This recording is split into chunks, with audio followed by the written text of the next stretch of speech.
Mga hindi gugma ko ang kabuktuan kay Yesu Kristo. So, ganun siling ko ayo kangina nga yun na ika-33 nga Domingo ang panahong katuigan nga natangpi na nga dahil katapusan itong tuig liturhika.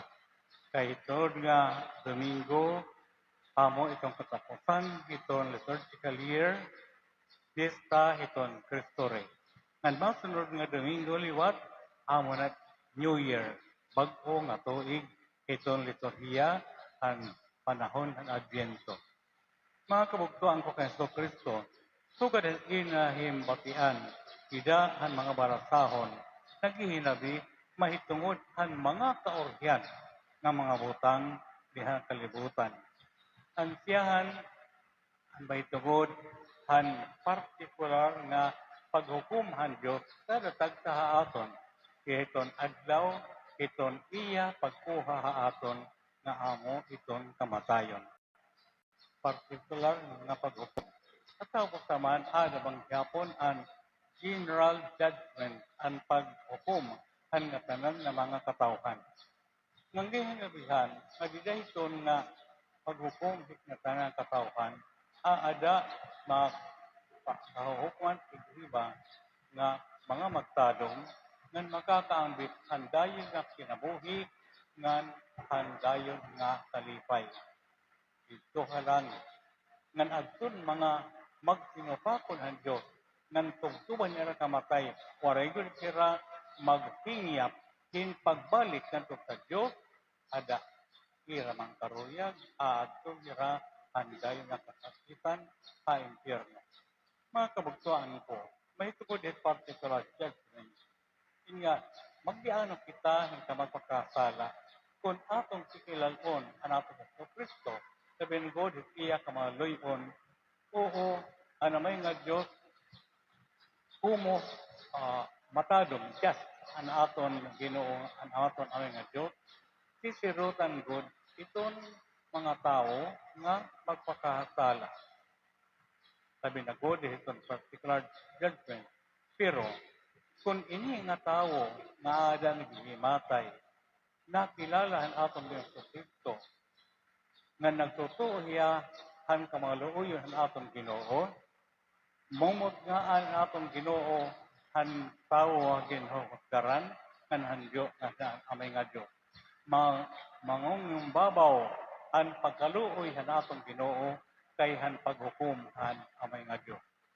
Mga kabugtuan ko kay Hesus Kristo, diri karagsigon na nakipa ang atong Hesus Kristo ang kabarutan amay.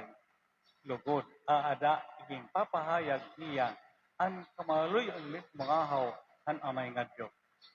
Kabugtuan ko kay Hesus Kristo, ora-ora ko rin importante na kita makilala ang aton Ginoo Kristo. At aton pagkilala iya, aton manliwat himuon o susugdon ang iya mga ginawian. Nga kunta, di kita mga tinuod ng mga tinuodan niya. Ang kabugtuan ko, sumala hiton po ang atong Ginoo Kristo nagsabihiya, kung karuyag niyo nga maging tinuodan ko kamo, isalikway niyo iyo kalabaringon, pagka niyo iyo sa adlaw-adlaw, ngan sunod kamo haaton. Kabugtuan. Ano numero 1 nga nakakaulang haaton na basi kita makipag-usahan aton Ginoo Kristo it aton kinabuhi. An aton kamaki kalugaringon. Selfishness. Itong aton kamaki kalugaringon amo it nakakaulang nga kita makapagpahayag it aton buhi nga pagtuo nga aton Ginoo. Pinaagit aton pagsuman it iya mga tugo, labi na God, ang bagong mga tugo, in pagsigug maay, sugod iya pahigug maaton nga tanan. Aday kong mga buhat ha kaluoy. Mga kabugtuan ko kay Hesus Kristo. Importante nga kunta sumala iton iginsasas da aton itong simbahan nga kada adlaw kunta mapakli kita sa Biblia na magbabasa kita hindi sampira ka ng akwan nga nga linya ito na Biblia na atong pagkabasahon, diri pagbasa nga pagbasa nobela.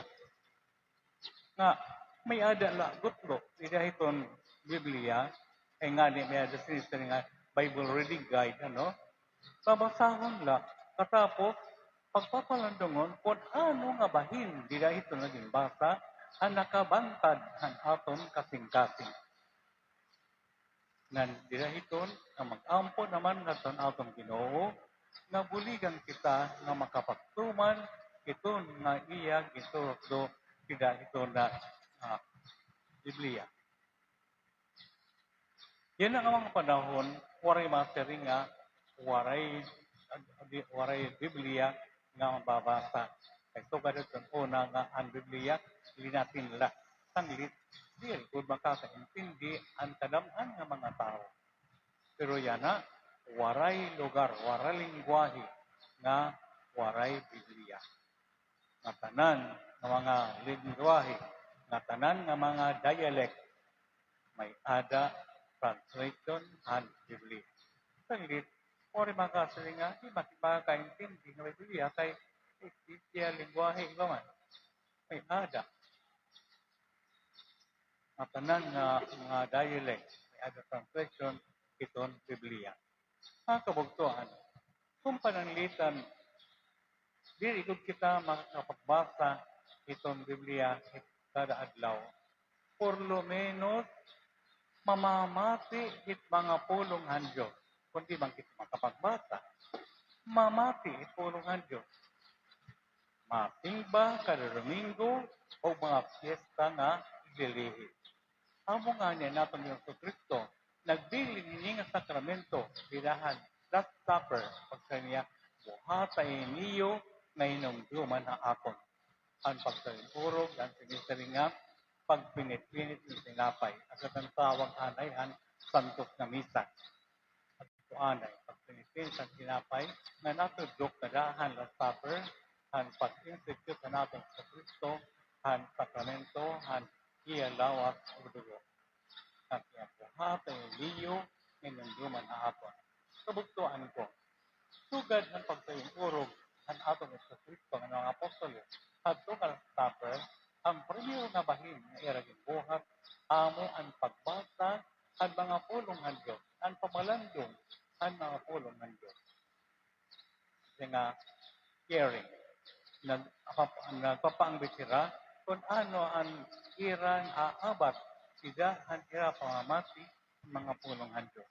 Ang katapos naman, ang pinagto, ang panihapon ng ira, ang ikaduhan ng abahin at celebration. Sang kabugtuan ko, kung maghihapon niya na atong gintutubat at ito nga, imbuatan natin sa Kristo, itantos na misa, kung siya ang nabahin, amo itong lipuhi itong pulong. Sang kabugtuan ko, maatintig natin kaya misa, kinahanglan ko na kinahanglan na pagtikang misa, ada na good kita. Ada na good kita. At least, tikang itwag na. So, ang atong pagkakala, at tapos nga ito dito, may pagkakataan, nagpre-preparar kita para ipamati itong mga pulong ng Diyos na masunod dito pag-ampo. Saglit pamatian natin upay itong mga gimbabasa. Ngan, nalilipay ako, binihagiwan, kay kadaman ha, iring katanan. Pero kadaman, 99.99% mga nagbabasa, klaro itong ira pagbasa. Pagpakita daw ngayon mga readers yan, ha? Pagpak yan. Klaro ang pagbasa, habakot. Ngan bisan liwat ang salmo, no? Kahit iba nakakasalmo, hingkarapido, di naman nakakaindi, no? Naiintindihan liwat ang mga pulong ng Diyos sa salmo. Pero ambot daw laan. Ayan iyo impression, ang salmo yan na, ako, yan na lipay akat to, nga salmo kahit hingkaklaruhan mintahi kay mahinay, no? Diri nagrarapido. Papakita nagkantang salmo. Maupay. Asa ito, dudo ha. Papahayag pulong ang Diyos, ngan iton nan mamatihan pulong ang Diyos. Kay meron na siya nga, nanon ko, ipakapamatin po ng Diyos, kung waray man magyakan. Sanglit, kung may magyakan, kinahanglan nga, klaro itong iya pagyakan. Itong mga mensahe, pampulong ng Diyos. Basi may intindihan mga tao, nga magiyahan. Katapos iton nga pagbasa ng pamati at pulong ng Diyos, kay ambot ko nakaka-observer ka mo, tingkada mo dihat mga pulong ng Diyos nga mga sumbingay na diin iton espirituhanon nga mga mensahe iging papaagi in mga material nga mga butang. Kaya pananglitan, bisan niya nga ang Ebanghelyo, nasa nga, doon duman niyo iton kahoy nga igos. Kung lapyo pa ito, along katuraw iton. Kung maarang ka mo bumasa hit mga naturalesa, sa haliwat niyo it mga panigamnan itong katapos itong kalibutan. Sanglit, dahil magliwat ito ng mga mga pulong ang Ginoo na sarantupon. Una naman, itong pagkaintindi kadamhan ng mga tao. Ito ng mga sarantupon ng mga pulong ng Diyos. Itong obispo, ikapadian o mga diakono, obligado god, in paghatag itong kasayuran, itong mga pagturunan, ida ito ng mga pulong ng Diyos. Kay kung diri magbuhat ipadi, obispo o diakono, ito gahiton, utang bidadakui nga sala namon. Bidadakui nga sala namon. Kay ano? Ano pa daw? Kay nakasala ako hahuna-huna, pulong, buhat o ano? Pagpasibaya. Gidadakui nga sala. Itong pagpasibaya, itong aton mga obligasyon. Nga numero ng obligasyon itong kapadian o obispuhan, amo itong pagtutdo, itong mga pagtuturuan atong Ginoo. Sanglit, importante god nga, it kapadian, antes mag-misa at Domingo, magpreparar god itong mensahe, itong mga barasahon. Amo nga, siyempre, kami ng mga kapadian, mga tao walang liwat, magpakasala, may ada namon liwat nga pakakasala. Kaya ada lahat ang kahuhubya. Oo, kasi ako, makatarid ako na uhubya ang pagpreparar. Pero di rin mahupay ito. Ig-aram po kami, kabuktuan ko, nga ba, hindi kami pumadara, itong tulay, itong kahubya. Lugod katagan kami, ang Espiritu Santo, hinkakusog, nga ba, sikunta kami, magbuhat, itong among obligasyon, na para itong itatalwakan, itong natanan. Kahit hayo naman nga bahin, itong pamamati, sakto ba itong, hindi ilah itong ko, hindi ilah itong, hindi itong pagbawas at pulong ng Diyos, kundi itong pag-mamati liwat itong, homily itong padi. Yun nga, may ada it iba nga, diri matuod nga tanang nga parokya, no? Nga, nangangalakira, hitpadi nga, hingkahalaba kono iton mobil, hingkahalaba kono sermon. Ada kabuktuan ko. Depende liwat iton topic. Mga mensahe, dira iton, pwede iton mga warta. Kung pananglitan, hindi kinahanglan halaba nga pa-explicar na basi kumumugod it kahulugan. Siyempre, kahalaba ang god iton. Basi maklaro iton kahulugan. Igi-explicar iton obispo o iton pati. Nagiginlak si nga din after nga kay ato di naman tayo ilong pag down na iya. Kasi pasailak niyo kung pumuro ka ako at paghapag ka doon nasing naman iba. Ayaw niyo pag tinugutit na pari, pagpuro ko iton iya pag humili. Ay, gihaing. Kung ito, hindi ka gihaing at humili akon. Depende itong topic. Kung halipot la it mensahe, siyempre, ang panghinaraba ko liwat si homily. Kakalipot ang gadliwat. Pero bisan kung halipay ito sa akong humili, diri nga naknail ito tinukdaon, mapuro ko good luck gihapon. No? Pasaylo alak niyo kabuktuan ko, nagpipinuro ko ako. Nga ni bisan hiton, papakomunyon, labi kunwari, minister, ina, napuro ko good liwat ako. Bisan nga ni hiton, pagkarawat at mga halad, inakita ka doon rin kalabat ito, iton linya, na-request na kitubatan sa lingkorak niyo. Pasaylaak niyo kay iinlagas na ako. Salamat itiya pag-intindi nga ni kita nga tanan. Kinahanglan na mag-iintindihay kita itong aton tagsa-tagsa nga mga limitasyones o mga imperfecciones.